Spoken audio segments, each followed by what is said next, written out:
Wow. Yeah. That is really, really amazing. Because man, like, and it's not easy being a man in this generation, man. It's not. Too much pressure, this and that, expectations from different sources, from people and stuff like that. Yeah. And yeah, like, so like, I just wanna like, so this is like my observation.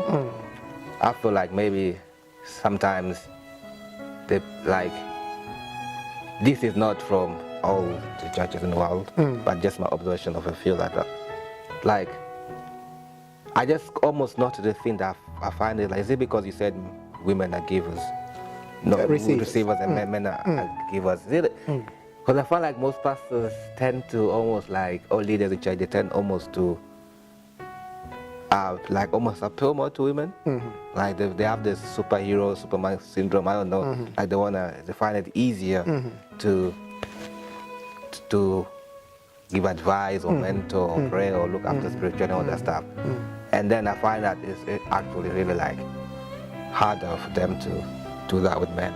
Is it because it's an identity issue, or is it because men are just, if they don't really see the real you, they won't like, you know, be attracted to you? Like, what is your say on that? Is it because I've noticed it in quite a few places as well, yeah, where that, you know, like it's easier to pastor women than men, you know. I'm thinking like, you know, why is it like that, you know? So, well, you know, so you've got to break through that that barrier, you know, because as men, to really get through to a man and to break through that barrier, there has to be a level of understanding as well as a level of trust? I need to be trust. That's right, and I need to feel comfortable with you. That's why, going back to the point I made earlier about why don't we reach men where they are on a fishing trip, in a basketball court, before we actually bring them in church.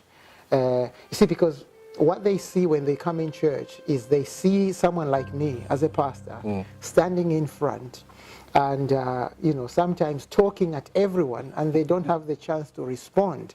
And so when they see me up there in front, all they see is man of God, quote unquote man of God, but they don't know me just as Alex. See, they don't know the things that I laugh at.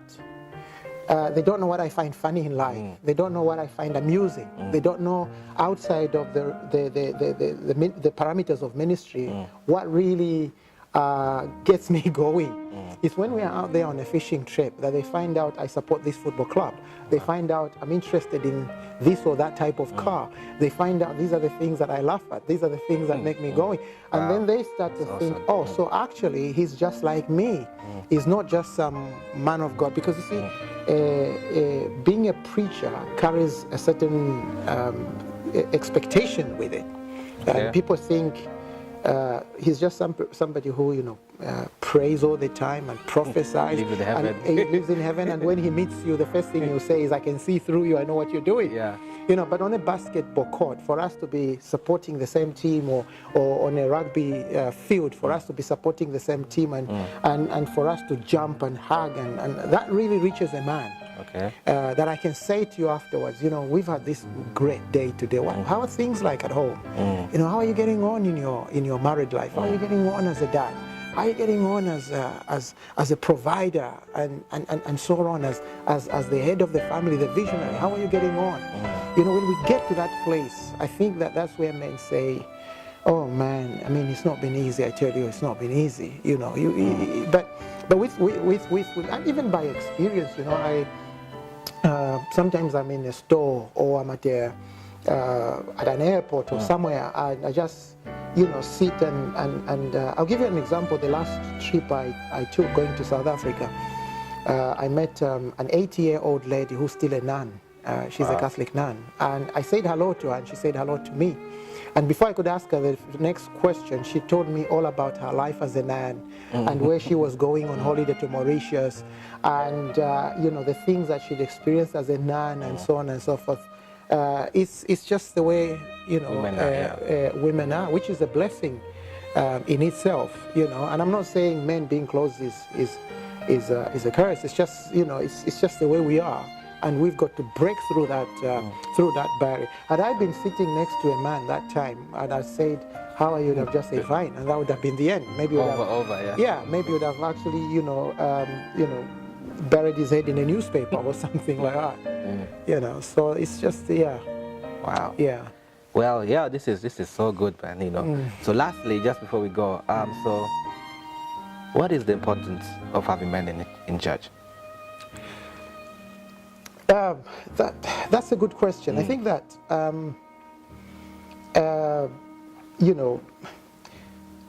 we need to look at just the church is a family. Okay. Basically, yeah. The church is a family, and I know that,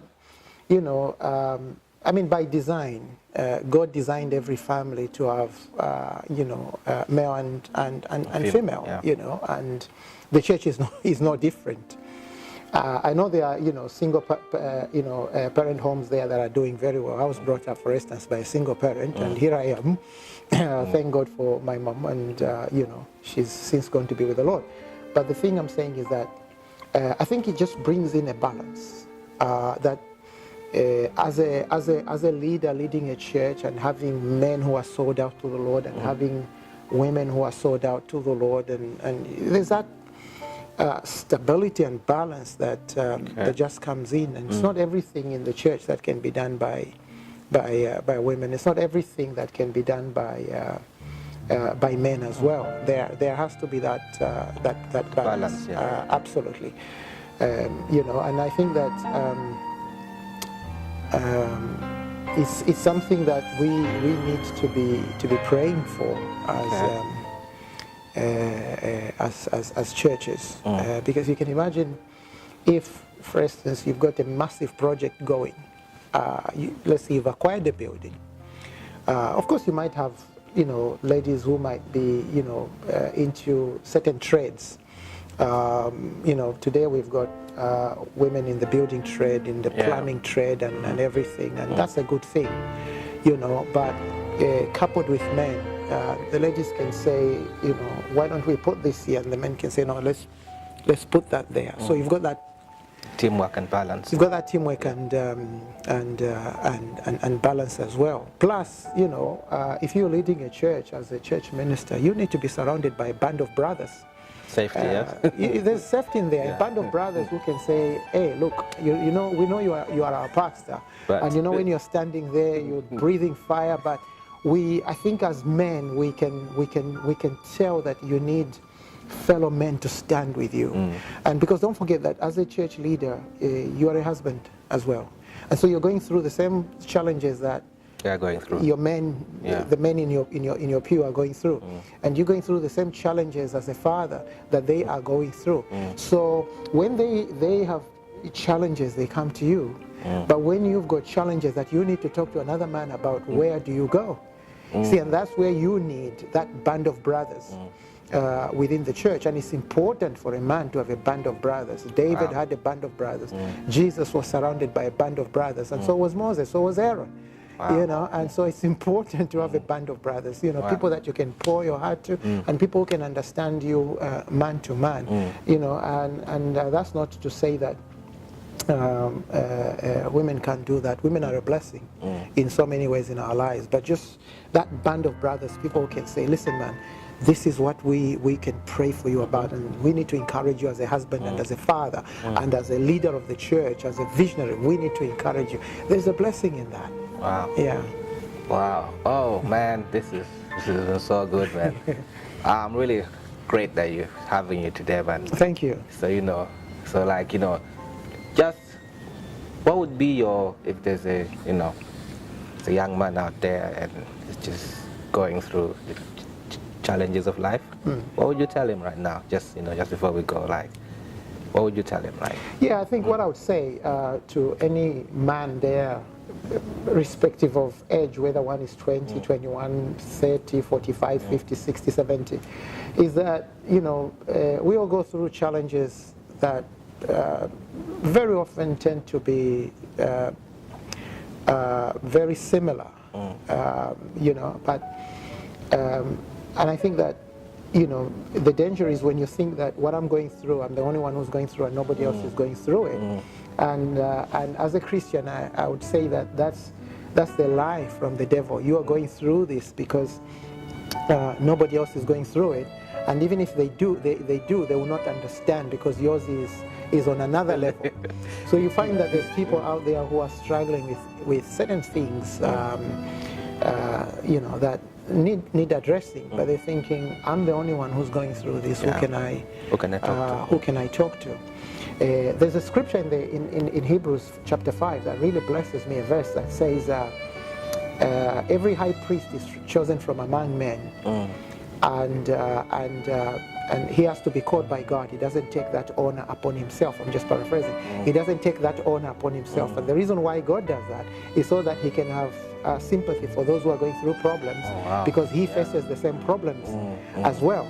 So, you know, that you need to know that you can go to any church leader, any pastor, and share what you're going through, you know, because you'll be surprised that even as you know, even church leaders go through similar challenges. You may be thinking, you may be thinking, I'm having a struggle to pray, and the person you're talking to is having a struggle to pray as well, and so you end up mutually benefiting from each other and encouraging each other. I want to say this last thing to you as a man hearing me. It's the fact that don't hold anything to yourself. If there's one thing that really gives the devil a kick, it's secrets.